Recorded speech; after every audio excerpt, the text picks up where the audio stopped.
This is not a place for you. The CEO's wife's voice reverberated through the still workplace. Ha ha, you're fired. The CEO, who was standing close by, then snorted and remarked, That's right. Ha ha, you're fired. I had had enough of the CEO and his wife's constant patronizing behavior toward me. They had no justification for treating me that way, but later on, they would come to regret what they had done. John is my name. My age is 25. I was hired by Sakaki Corporation, a components manufacturing close to my parents' house, when I graduated from high school. Sakaki Corporation is a small business run by a family. My parents' house is only a short walk away, and the money is decent. I choose to work for this company for that reason. But from the beginning, my mother didn't want me to work for Sakaki Corporation. The explanation is that my mom knew the president's family well because she and the company's president were classmates in elementary school. Will you actually be joining Sakaki Corporation? My mother often encouraged me to reconsider joining, saying, It's not too late to change your mind. Nevertheless, in spite of her protests, I chose to join Sakaki Corporation. She was quite opposed to me joining Sakaki Corporation, and I didn't understand why until I started working there. I arrived at work with excitement on my first day. I had no notion that this was the start of misery at the time, but I was really looking forward to what my life as a working adult would be like. The president's wife was waiting as I walked into the factory, and she gave me a disdainful look. 30 minutes before work begins, new hires must arrive at the factory. High school graduates know it, don't they? It's only common sense. No, I was unaware of that, but did she really need to point out that I had graduated from high school? It's brutal. I bowed profoundly to the president's wife and said, I'm so sorry. I'll be more careful from now on. Then, behind me, I heard a man's voice. I turned around out of instinct. He was a tall, thin man whose visage was remarkably like that of the president's wife. Hey, are you the lowly educated new guy? Haggling. I had run out of things to say. Even though I barely completed high school, I don't need to openly declare that I have little education. The president's wife then introduced me to him without anyone asking. This is my son, Matt. He is the manager of the factory. He is smart and attended college, unlike you. Matt, who appears to be 25 years old, joined the organization following his graduation from a private institution. In order to become president in the future, he is now gaining experience as the plant manager. With a smug expression on his face, Matt continued, Having a high school grad in our factory, that's unfortunate, in a loud voice that I could hear. I felt wrath welling up in my chest. There was a reason I didn't attend college, but it was unacceptable to be viewed as uneducated by Matt and the president's wife, who were unaware of it. I was my family's eldest son at birth. My father was the more loving of my parents, and he frequently taught me how to assemble model kits. I loved my father dearly. Years later, my long-awaited younger brother was born, and it was the happiest time of my life. But my father passed away from illness just as I had started elementary school. Because of that, my mother raised my baby brother and me all by herself. She worked tirelessly for us brothers, sparing no time for rest. However, we were always tight on money to the point where there were months we couldn't afford to pay for school lunches. I couldn't possibly tell my mother, who struggled so much, that I wanted to go to college. I believe that if you have the will, you can study any time, even without going to college. That's why I decided to start working right after high school. Well, it can't be helped. Matt can take good care of this high school grad. The president's wife referred to her son as Matt. Being addressed like this by his mother at the age of 25 felt a bit weird to me. Reluctantly, Matt taught me the job. I took notes on each task as I learned them. Then the president showed up.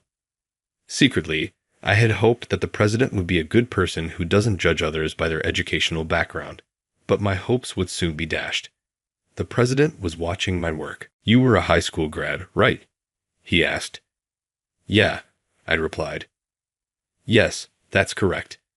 Considering nobody else wants a high school grad, you should be grateful I hired you." I looked at the president's face in disbelief. Unwanted by anyone. Hired as a favor. What a harsh way to be spoken about. Indeed, this family is no good. Did my mom know this family was rotten, and that's why she opposed it? For the first time, I understood why my mom had been against it. After work, I was completely exhausted. When I was about to pack up and head home, the boss came up to me. "Today, we're thinking of throwing you a welcome party. You have to attend." It was my first day on the job, and I was completely worn out. However, given the situation, I decided to join. The welcome party was set to take place at a nearby tavern. With heavy steps, I walked to the tavern. Then, a girl around 20 years old called out to me from behind. "You're the new employee, John, right?" "I'm Amy, last year's new recruit." Amy was a girl with a cute smile and a friendly demeanor. "Yes, my name is John. Nice to meet you." "Likewise. I'm looking forward to working together." I felt like I would be sucked into Amy's beaming smile. That's how wonderful Amy's smile was. Before I knew it, while I was talking with Amy, we had arrived at the tavern. We entered the tavern. The boss's family was already there, drinking and having a good time. Then Matt, who was drinking beer, beckoned to Amy, saying, "Amy, come sit over here." Amy seemed a bit reluctant. When I quietly suggested to Amy, "Let's sit together at the end," she smiled brightly. However, as we sat at the end, Matt started raising his voice. "Everyone, I'm going to introduce this year's new employee. Come on, stand up, Matt." Matt instructed me to stand up. I stood up and looked at everyone's faces. All the employees were looking at me with interest. Then Matt introduced me with shocking words. The next moment, this guy's name is John. He's the new hire with just a high school diploma and no skills. I think he's really useless because he's just a high school grad. But don't worry, I'll cover for him if anything happens. We'll just fire him, so he might not work here that long. Lol, it was the most humiliating introduction I had ever received in my life. No one had ever called me unskilled because I only had a high school diploma, and I had never thought of myself that way. All I could do was clench my fists and hold back my anger. Gradually, my anger turned into sadness. Seeing this, Amy looked into my face and said in a low voice, "What's wrong with being a high school graduate?"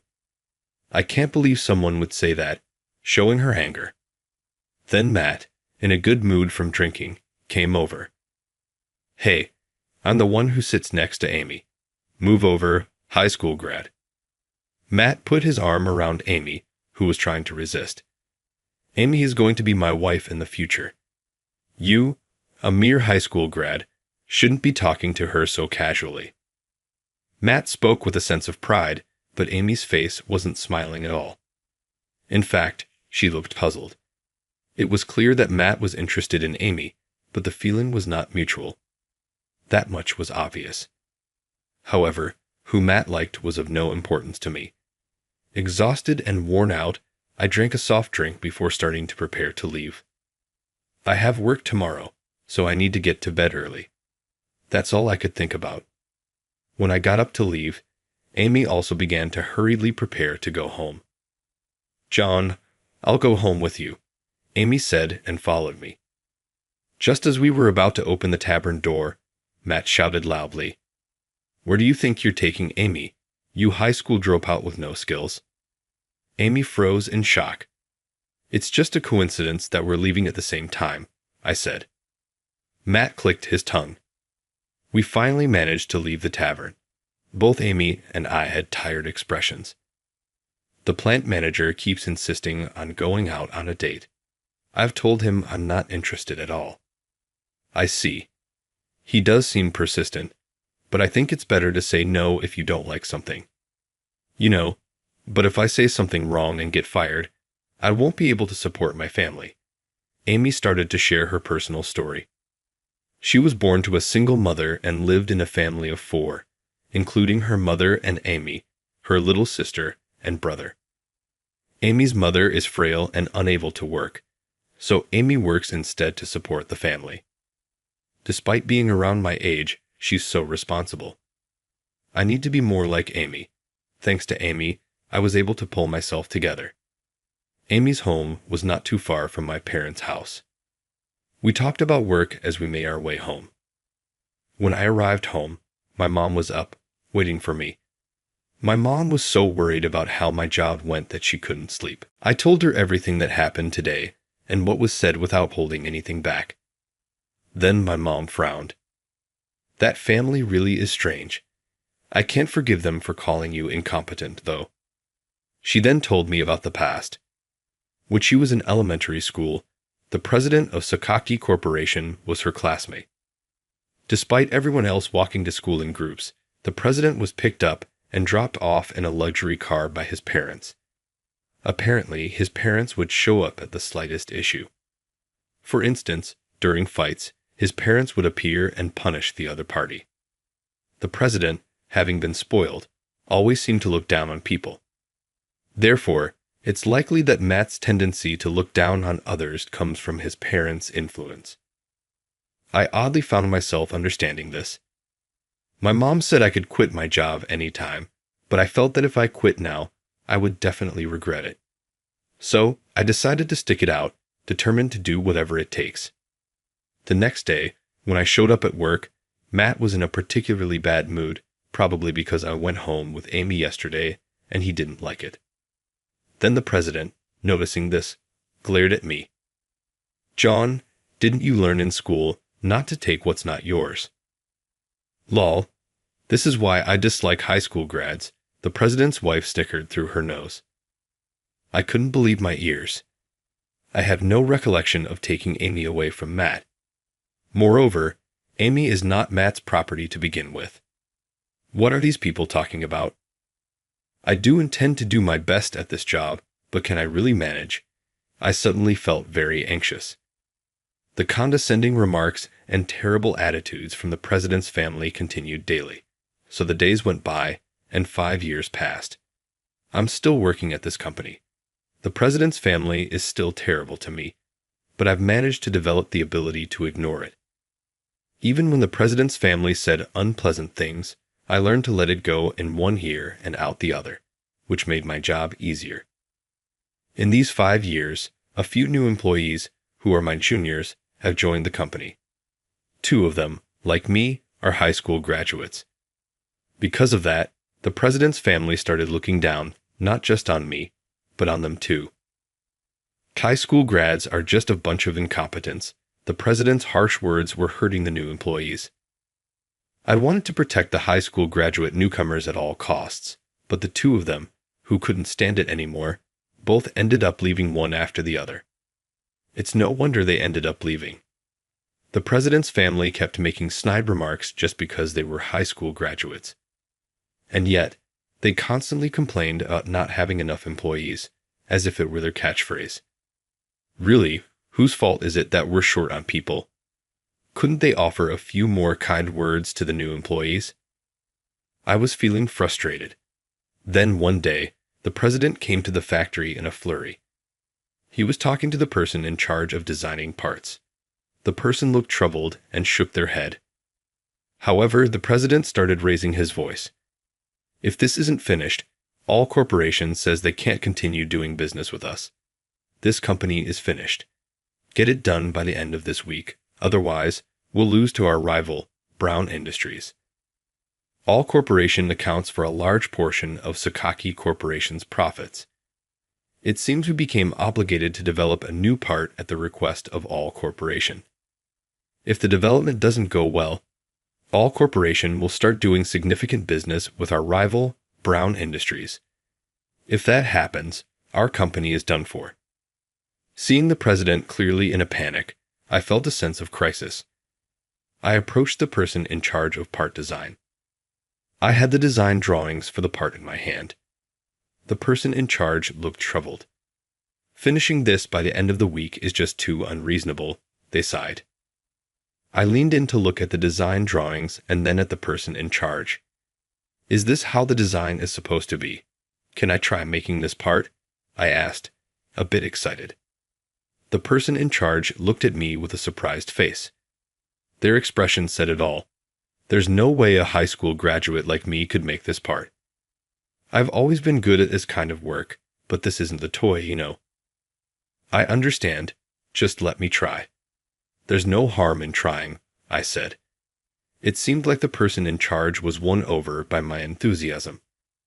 They handed me the design drawings for the part. The deadline is until the time we head back from now, the supervisor said. I deeply bowed in response to their words. Amy, who was working nearby, called out to me, John, can you really do it? Amy asked, her tone curious. I smiled at her and said, Don't worry, just watch me. Still, Amy looked worried as she watched me. I was looking at the blueprints and making parts with improvements. Halfway through, Matt also started watching my work. Next to him was the CEO. There's no way a high school grad can make these parts, right? Said the CEO. Despite saying so, both of them were watching my work. I was connecting small parts together and shading them down as I worked. It's finished. Several hours later, I had completed the part. It was a splendid piece of work. The supervisor kept lifting and examining the finished part. John, this is fantastic. To be able to complete this in just a few hours is amazing. Overwhelmed with joy, the supervisor shook my hand. Even the usually sarcastic CEO was looking at me with a broad smile. This time, you're quite something for a high school grad. Keep up the good work like this. Holding the freshly made part, the COO hurried out of the factory. I felt proud of myself. No matter how difficult something may be, by taking on the challenge, sometimes you can see the light. I thought deeply. Once the CEO had left the factory, Amy gave a small clap from the corner of the factory and smiled at me. Amy has always been on my side. Being able to endure whatever the CEO's family says to me at work is also thanks to Amy's support from the shadows. I want to continue being good work colleagues with Amy. I was thinking about this while working. From this day on, I started to be involved in the development and designing of new parts. The work now is far more enjoyable than before. No matter what the CEO's family says, I find fulfillment in my work and spend my days feeling motivated. John, you've been looking really lively lately. Amy talked to me with a full smile. Whenever I see Amy smile like this, for some reason, my heart skips a beat. However, that date turned out to be the last day I could work with Amy in the factory. The next day, when I entered the workplace, Amy was nowhere to be seen. Maybe she caught a cold. I thought.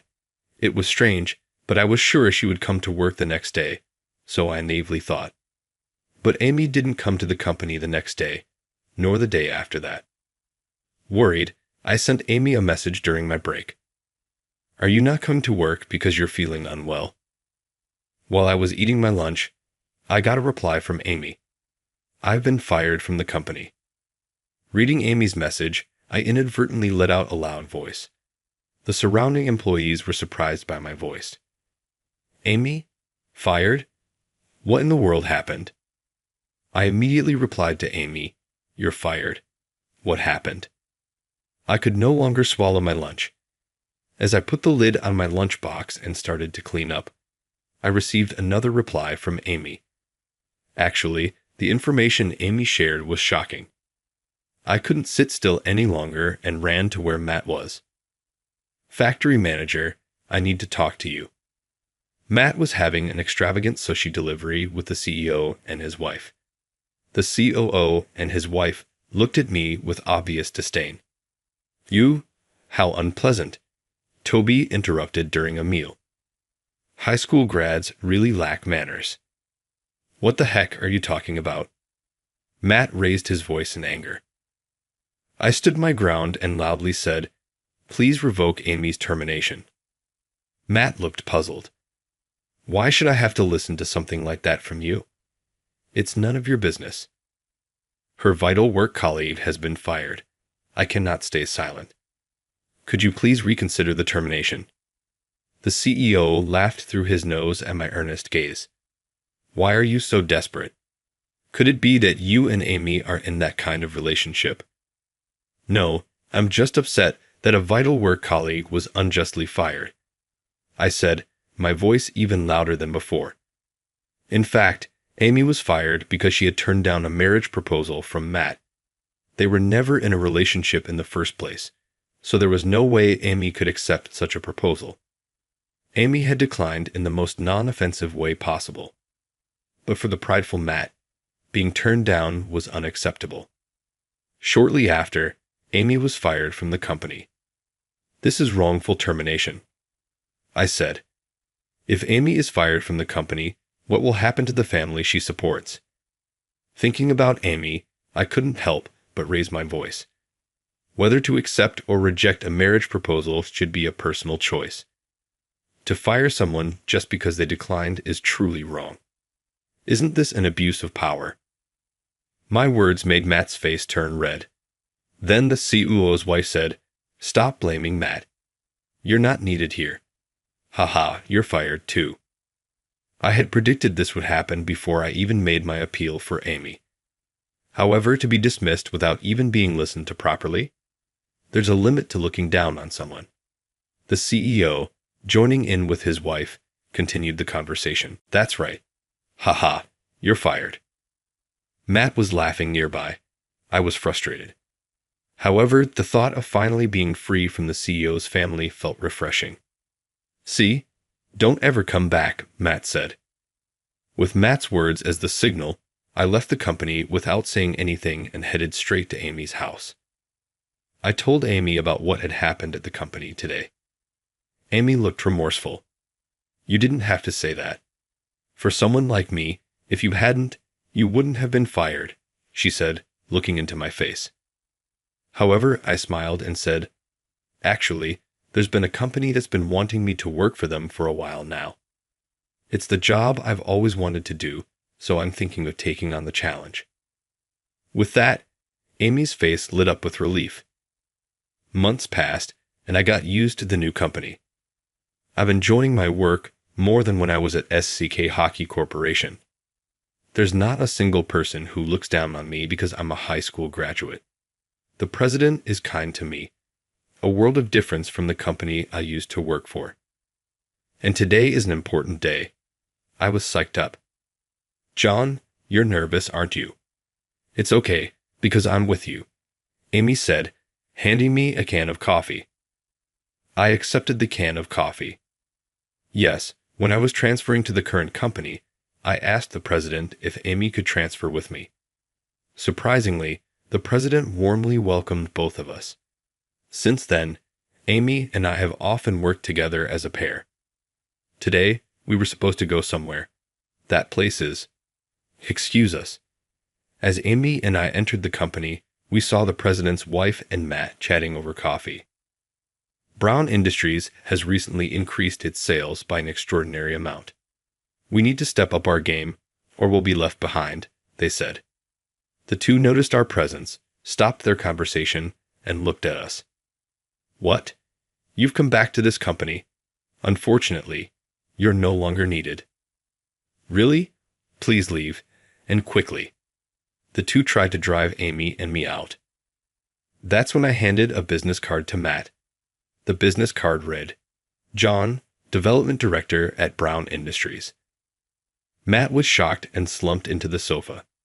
Seeing this, the president's wife also looked at my business card, seemingly unable to close her mouth in surprise. Then the president arrived. He saw my business card and asked, How come you're with our rival company, Brown Industries? Yes, I replied. After being fired from SCK Corporation, I transferred to Brown Industries, a company that had been inviting me to join them for some time. The part I designed and produced caught the eye of Brown Industries' president. Brown welcomed me as the development director. I am nothing but grateful to Brown for letting me work the way I want to every day. The president snorted at my words. There are all sorts of people, aren't there? Ignoring the president's comment, I continued speaking. So today, I came to discuss something important. From now on, all parts used by SCK Corporation will be handled by our company. So I came to introduce myself. The president and Matt looked at us as if they couldn't believe it. There's no way that's true. What nonsense are you talking about? Just because we fired you, you think you're getting revenge. This isn't revenge at all. Come up with a more believable lie. I sighed and said, I'm not lying. So please feel free to call SCK Corporation and check. The president immediately began to make the call. Thank you for always your support. About the deal. What? Why is that? Understood. The president hung up the phone, looking stunned. Dad, what happened? These people are lying, right? The two pressed the president for answers. Then, weakly, the president said, what they're saying is true. From now on, all parts will be ordered from Brown Industries. Our company is finished. Why did they suddenly decide to order exclusively from Brown Industries? Matt asked, not satisfied with the explanation. Looking down, the CEO said, it seems the parts from Brown Industries are closer to what SDK Corporation needs. The CEO's wife and Matt were disheartened. Then the CEO clung to me. Who's developing and designing the parts at Brown Industries? Amy looked at my face and nodded. The person you've been calling incompetent and uneducated, John, is the one designing everything. Amy loudly declared. The CEO's eyes widened as he looked at me. I involuntarily averted my eyes from the CEO and then signaled to Amy. Well, we've said what we needed to say, so we'll be taking our leave. I left a company with Amy, and then the CEO desperately chased after us. I was startled because the CEO had such an intense expression. Wait, please. Why did you quit? I'll raise your salary. Just come back immediately. The CEO grabbed my arm and wouldn't let go. The CEO's wife, who had chased after us, looked at my face and said, after all, John, you are a vital asset our company needs. We'll double your salary. Despite having looked down on me for my lack of education, this is their tune now that they see I can benefit the company. I tried to remain calm, even though I was furious. And sure, but my annual salary is $1 million, I said.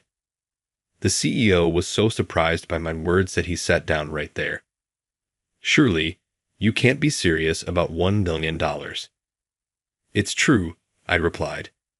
John has been developing parts for various companies, not just for our corporation, but also at Brown Industries.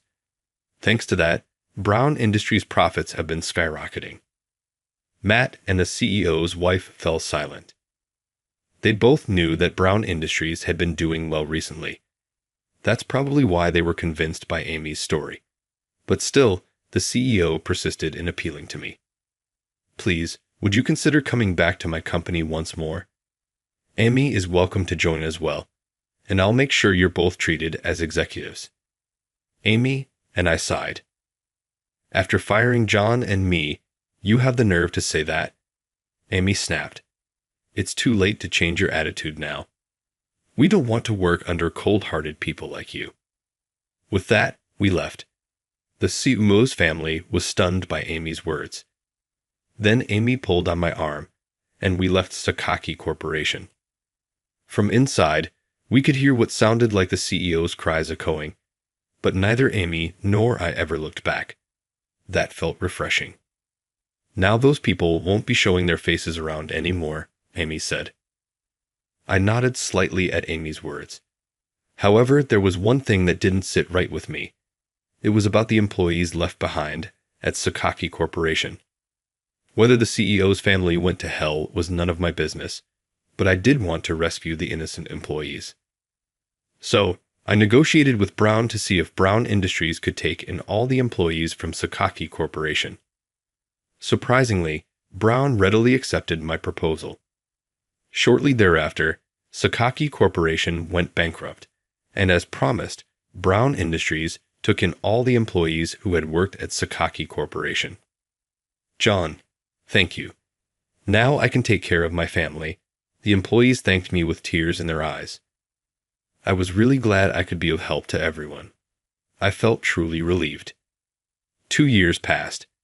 As for what happened to the CEO's family, Matt attempted to start a new company using the CEO's hidden assets, but failed to make it work, ending up with increasing debts. Eventually, that company too went bankrupt. What remained was a significant amount of debt. Matt is now working 3 part-time jobs from early morning until late at night to pay off the debts. Meanwhile, both the CEO and his wife have also started working part-time jobs to help pay off Matt's debts. Their struggles with the unfamiliar life of part-time work do look somewhat pitiable, but it's probably karma. I hope they learn to cherish those around them and lead a better life from now on. As for me, about the next project, I'd like to entrust it to you again, if that's okay. Yes, of course. I'll do my best, I replied. Work is going smoothly, and I have even more responsibilities than before. Along with that, my salary has increased. The trust I get from President Brown is also stronger. Sometimes, I wonder if it's really okay to enjoy my work this much because it's so fun. Can you take care of N today? I think I'll have to work overtime. Sorry, there's some hamburger steak I made in the fridge, so please eat that. Okay, good luck with the overtime. I got ready to go home and stopped by the daycare to pick up my daughter, Anne. Yes, Amy and I have been married for 2 years now. When we decided to get married, both of our mothers cried tears of joy. At that moment, Amy and I were delighted to have been able to make our parents so happy. Currently, Amy's mother, who is frail, is also living with us. Between us, we have a 1.5-year-old daughter, Anne. Amy, while working, also doesn't neglect household duties for me and Anne. I'm truly grateful to Amy. And, spotting me, ran over with a smile. Daddy, I picked Han up. Hamburger steak for dinner tonight. I'm looking forward to Amy's hamburger steak. It's the best in the world. Thinking such thoughts, I started my way home. I plan to continue cherishing my family and dedicating myself to work.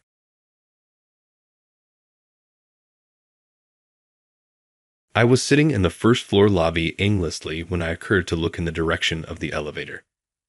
I was shocked to see Sarah and Mark emerge from the elevator, their faces utterly miserable. I hurried to them without stopping to ponder. What took place? The demonstration. It's just been 10 minutes or so. Sarah shook her head feebly. It's finished already. She sounded as though she was about to cry in her voice. How on earth could that have happened? My name is Charles. I'm 30 years old, and right now I'm facing the 2 of them while tightening my fists on the first level of Grand Holdings. Best of luck. Everything will be okay. I'm sure of it. Mark, the seasoned senior employee, nodded mildly at what I said. Then there was Sarah. She bit her lip anxiously. This Johnson Advertising president. Sure, we can handle this. We're sure to succeed with your film and Mark's flyer design, right? Sarah flashed me a charming grin, dressed in a navy blue suit and with her beautiful black hair pulled back. You can almost make out her adorable double tooth when she smiles. Yes, I put all of my effort and abilities into the film, and I think it will turn out great. Kindly give the presentation your all. The elevator's doors opened as it descended from the top levels, and I bowed deeply. Mark and Sarah came inside and looked at me. All right, let's go. As I saw the numbers on the display rise, the elevator doors closed with those words. My chest throbbed with my heartbeat. Everything will work out. I sat down in a corner of the large lobby, telling myself that over and over. The Grand Holdings new product advertising competition begins today. It was a hard project because of the rather ambiguous budget and project scope. Johnson Advertising has so been putting a lot of effort into it for months. Every company has been allotted 45 minutes to showcase their proposals. Ours began at 6:00 p.m. Only 2 representatives from each company were allowed to participate due to the recent outbreak of an infectious ailment. Because of this, Sarah, who made the estimates, and Mark, who is the best print designer in our company, took part, and I stayed in the lobby in case they required anything related to the video I made. Sarah, the 28-year-old president who had vanished behind the elevator doors earlier, took on the post not as a superwoman, but rather because her parents, the company's previous leaders, had died unexpectedly. Many employees of Johnson Advertising departed the company after the unexpected death of the previous president, who had a significant effect. Just a few of workers, like Mark, who was worried about Sarah, remained, transforming the business into a prestigious but little advertising agency. They've been just making ends meet with the ongoing projects they've been able to hold onto, but their financial circumstances are probably dire. To get a big contract, we have to win this competition, which came to us through the former president's contacts. Sarah put forth a lot of effort to create a proposal that would differentiate hers from the others. A year ago, I started working as a video editor for this faltering company, fighting with the figures and the estimates. Originally specializing in print work, Johnson Advertising began outsourcing its video assignments to independent contractors when they began to come in. However, they made the decision to bring on an internal video editor when we started getting more requests for flyer and video packages together. That's when I grabbed hold of the chance. After college, I had worked in sales at first, but it wasn't a career I was comfortable in. My pay was poor and my performance was subpar as a result. While I was idly viewing films on the internet one day, I noticed an advertisement for a crowdsourcing website. It served as a platform for connections between individuals seeking different types of work and those seeking to outsource tasks. It was possible to complete transactions without disclosing private information such as residences or true identities. Of course, using the website came with fees for intermediaries. I was intrigued by the concept and began researching it. I discovered that almost any profession could be done from home in today's internet-driven society, and the more I read, the more I wanted to give it a shot. I looked into careers that seemed profitable and approachable for newcomers, and I decided to pursue video editing. I had only ever worked on video production once during a class in high school. I had a hard time at first even inputting a single line of text. I couldn't accomplish it at all. However, as I eventually got the hang of it, I began to like it and became engrossed in the details, which led to me earning a respectable grade. I was even given praise by my teacher, who said, "You have a good eye." I started educating myself video editing after keeping it in mind. After a few months of schooling, I submitted for any job that required a video editor and posted some of my own videos to a crowdsourcing website, giving my old cat, Mittens, as a nickname. Even though the first jobs paid very little, I felt accomplished because my work was acknowledged as professional. But as time passed, my need for more grew. I started to feel worn out because so many of the tasks didn't pay enough for the amount of time they required. Then a job that paid rather well came. Mist was the name of the client. I applied with little hope of getting hired, but I did. In addition, I got great feedback on my work. From that point on, Mist would periodically bring me contracts, and I had a quite busy life, working as a side contractor in the evenings after getting home from my sales job. But soon, I realized that I wanted to give up sales and focus only on video editing for a living. Around that time, I came across Johnson Advertising's urgent job posting for a video editor.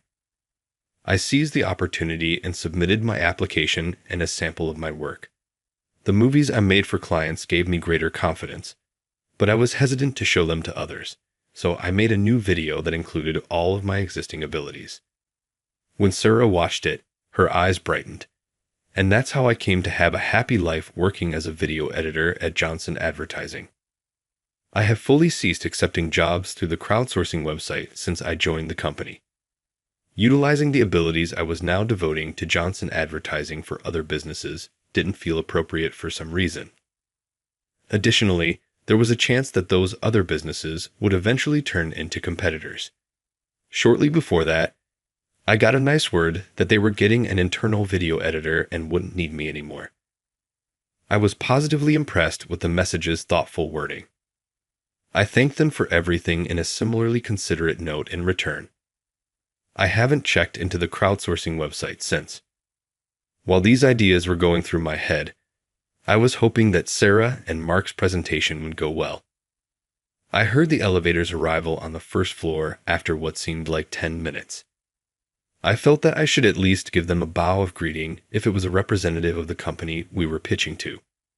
To my surprise, Sarah and Mark emerged from the elevator looking utterly miserable as I got up from my chair and turned to face it. I hurried to them without stopping to ponder. What took place? It's barely been 10 minutes or so. Oh, is it now my turn? Sarah shook her head faintly when I asked. It's already over. She sounded as if she was going to cry in her voice. They asked to see the estimate first, and when I showed it to them, they said there's no way we could discuss anything with those numbers. I was furious. How absurd is that?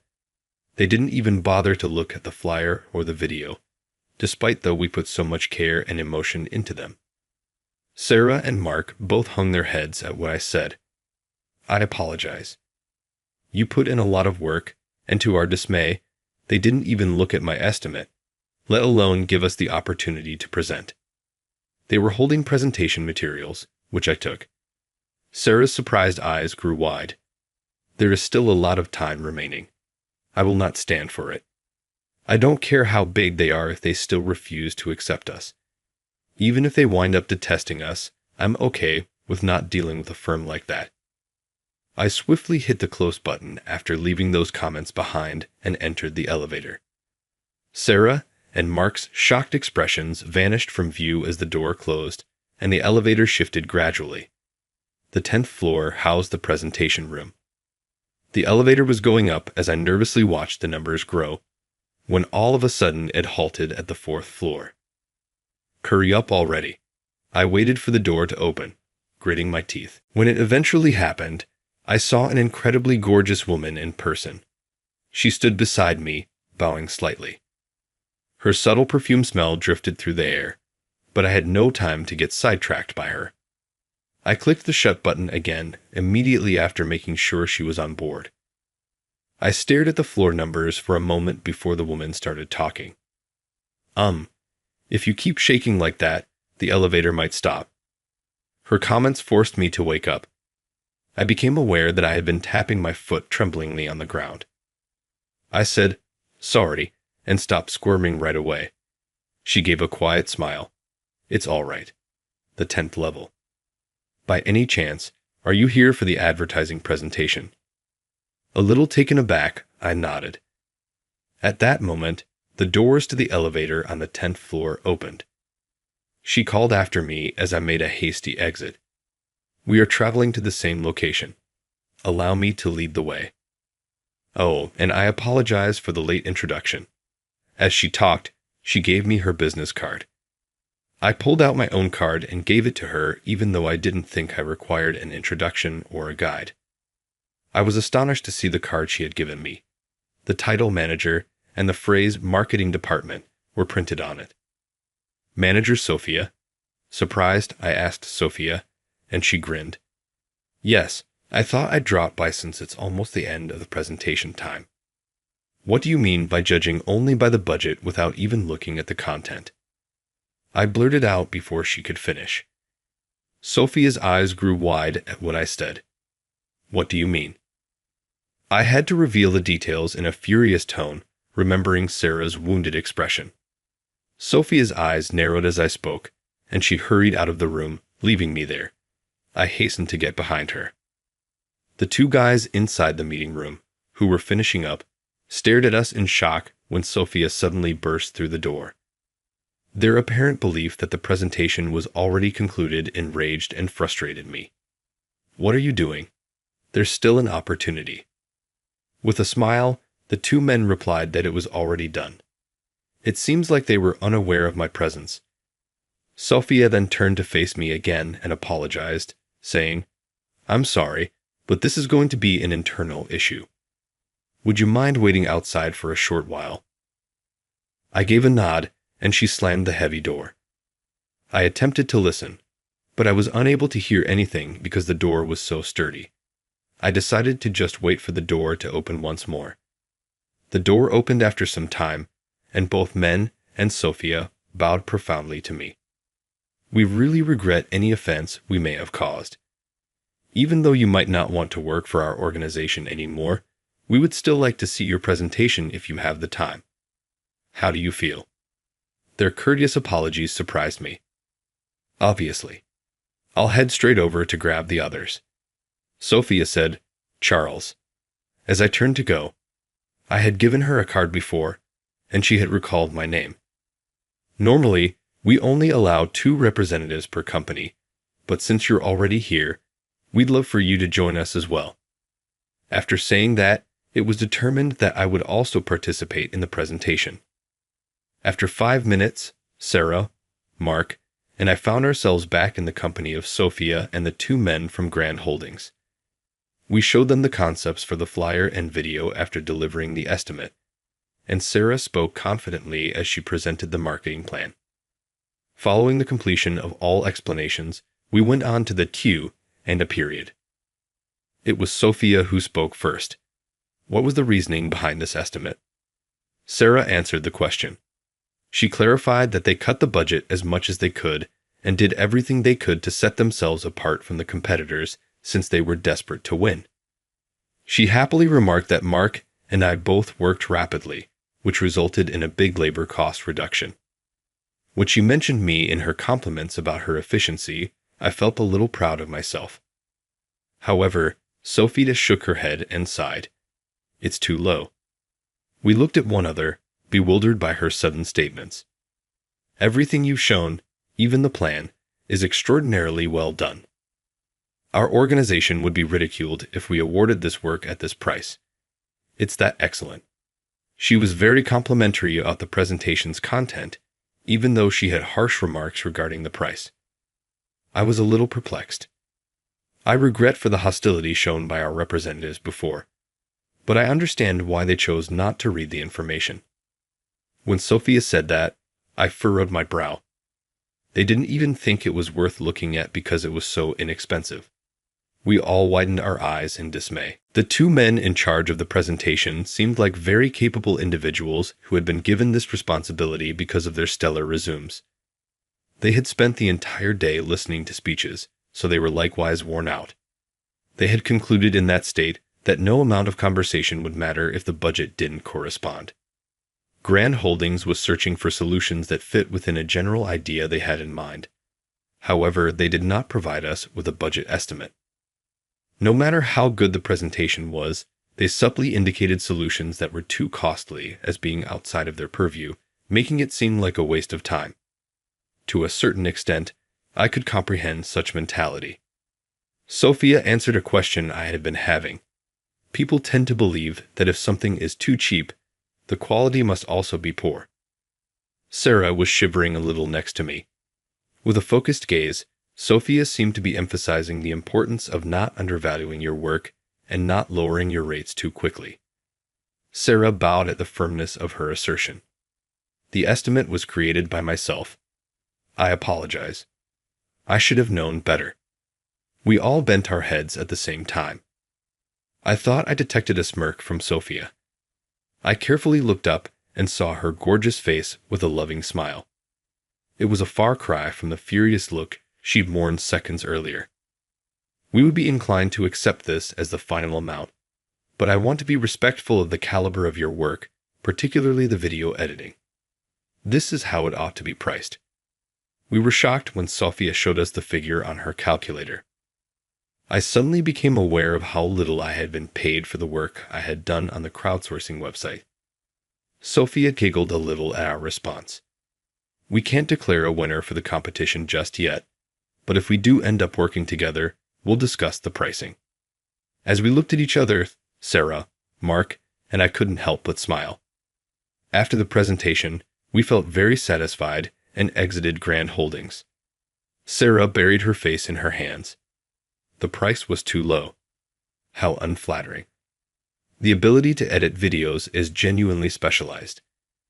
Even though I was aware of the challenges, I must have been outsourcing for absurdly low costs. I would like to go back and give Mittens more money. I turned to look at her as soon as she said it. What? What have you just said? Mitten. Sarah's eyes opened in shock at my shout. What? Yes, indeed. I used to use a crowdsourcing website to outsource all of our video work before you joined. I now see that my offer was still far too low, even though I felt it was a little higher than other ads. I shook my head, shocked by this. Wait, are you? Sarah's eyes continued to swell. What?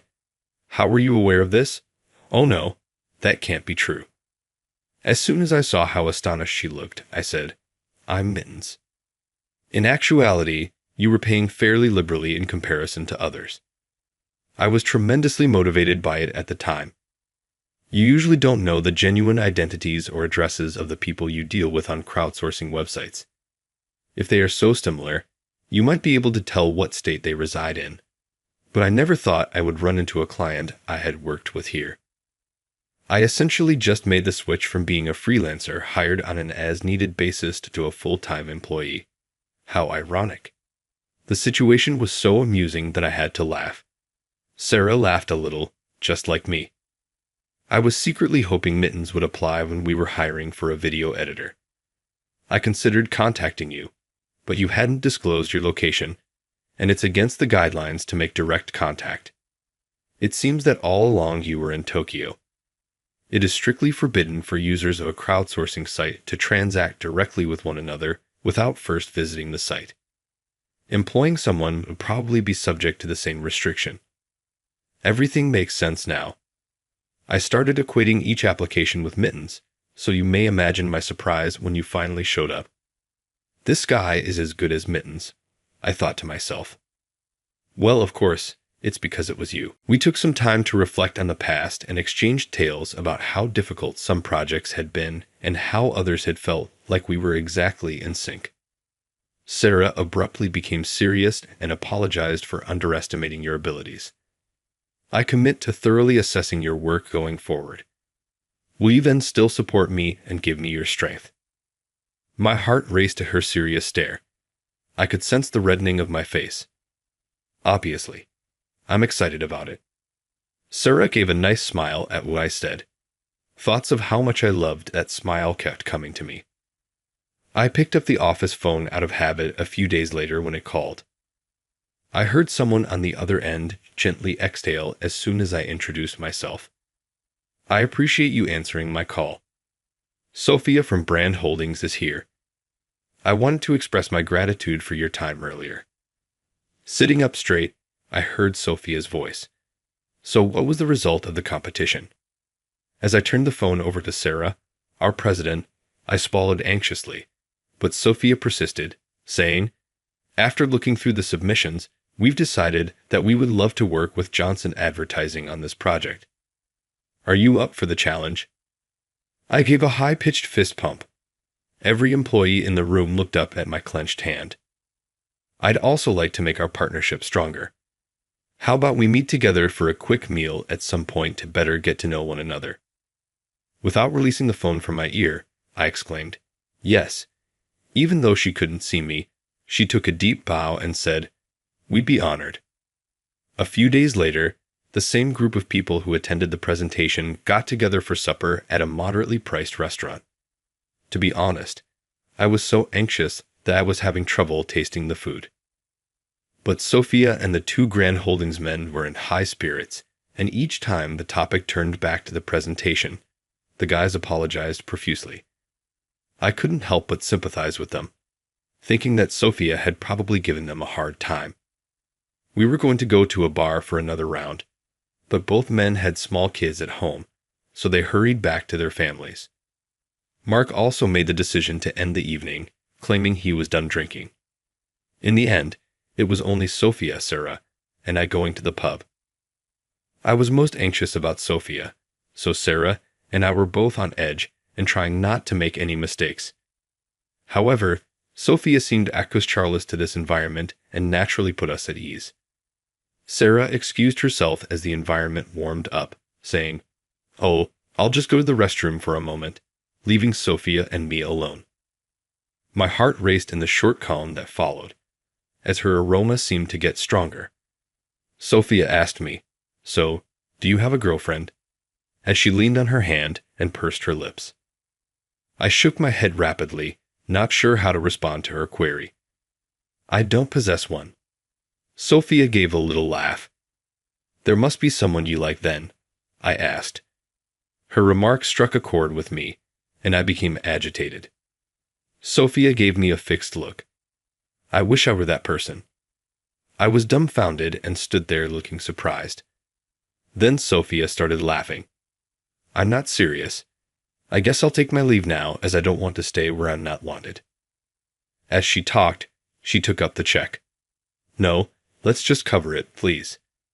When I attempted to stop her, Sophia gave me a wink. "From now on, I will be depending on you. Shall we stay in contact, please?" She went away, but then looked back and leaned in close to say, "Don't be surprised if I make a move, okay? If things don't progress with Sarah." Sophia eventually departed from the pub after whispering something to me. With my heart still racing, I went back over the entire conversation with Sophia in my head when Sarah reappeared. She said, "Oh, where's Sophia?" And I was scarcely able to answer. "Oh, she said she decided to go home because she was feeling a little tipsy." Sarah said, "I see," and her expression softened a little. Compared to the stillness with Sophia, a heavier one hovered between us. "Well, should we leave too?" Sarah made a sudden suggestion, and even though I was taken aback, I immediately agreed. Staying was not necessary. Through the nighttime streets, we strolled slowly in the direction of the station without exchanging words. Our footsteps were the only sound audible. Sarah said, "Earlier, I actually saw something," which caught me off guard. "Observed what?" She forced a grin, but pinched her lips together as I asked uncomfortably. "It appears that you two were enjoying yourselves," she remarked, glancing ahead. "Sophia is quite stunning, isn't she? It's incredible that you have such a strong attraction to someone, Charles. I simply lack the competence in comparison to that." Sarah spoke rapidly. "Do you believe Grand Holdings would try to steal your job? I want you to support me at work at the very least. But is that asking for too much?" I gave Sarah a quick embrace in the back as she carried on talking. "You are the one I love, Sarah." Her shoulders went shaky. "What?" I spoke softly into her ear.